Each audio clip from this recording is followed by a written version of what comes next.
After my divorce, I wanted one thing: silence. I left Chicago behind and bought an abandoned farm outside the tiny town of Black Hollow, Texas. The price was unbelievably low. Every local real estate agent had refused to touch the property. "There are stories about that place," one old man muttered at the diner. "Some things are better left buried."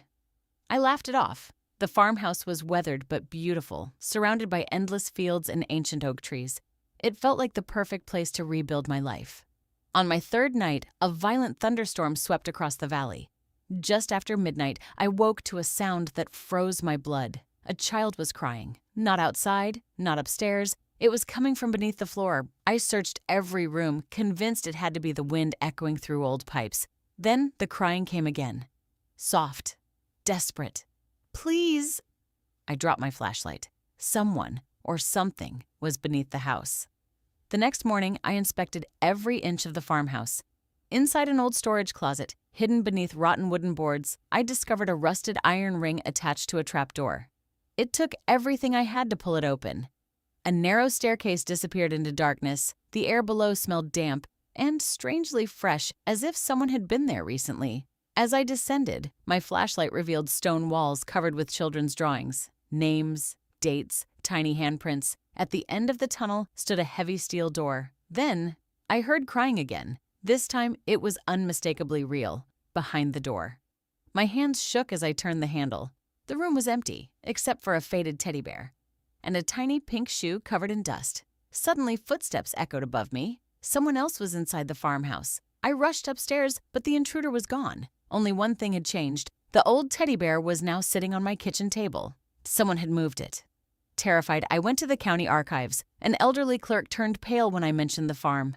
40 years earlier, several children had disappeared near Black Hollow. The official investigation blamed a drifter. The case was closed, but one retired sheriff had never believed that story.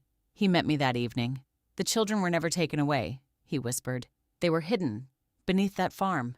Together we returned with ground-penetrating radar. The results shocked everyone. There was another chamber beneath the one I had found. Much deeper, completely sealed. When authorities opened the hidden chamber, the truth horrified the entire country. Human remains, children's belongings, old photographs, and a journal belonging to the farm's original owner. For decades, a respected businessman had secretly imprisoned kidnapped children beneath his own land. Many never escaped. The case became national news. Families who had spent 40 years searching for answers finally received the truth they deserved. As for me, I sold the farm. Months later, I drove past it one last time. Workers were tearing down the old house. As the final wall collapsed, a gentle breeze crossed the empty field. For the first time, there was no crying, only silence. Sometimes I still wonder why I was the one who heard those voices. But deep down, I know the answer. They weren't haunting the farm. They were waiting for someone brave enough to uncover the truth. I thought everything was over. The farmhouse had been demolished. The investigation was closed. The victims had finally been identified, and the man responsible had been exposed to the world. For months, I tried to forget Black Hollow. Then, one rainy afternoon, I received a package with no return address. Inside was an old black-and-white photograph. It showed the farm exactly as it had looked in 1978. Standing in front of the house were 6 children, but the police had only found the remains of 5. Written on the back, in faded ink, were 6 chilling words. One child was never found alive. My heart raced. I immediately contacted Detective Michael Harris, who had led the investigation. Within hours, we were back at the property. Although the house was gone, one enormous oak tree still stood in the middle of the field. The detective noticed something strange. Fresh flowers had been placed beneath the tree. Someone had visited recently. As workers carefully dug around its roots, they uncovered a rusted metal box. Inside were dozens of photographs, newspaper clippings, and a cassette tape.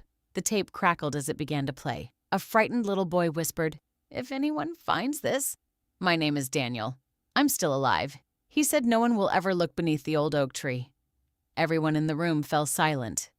The recording ended with the sound of a car engine, and another man's voice saying, "We're taking the boy north. Burn everything else." Detective Harris slowly looked up at me. "This wasn't the end," he said quietly. It was the beginning of another investigation.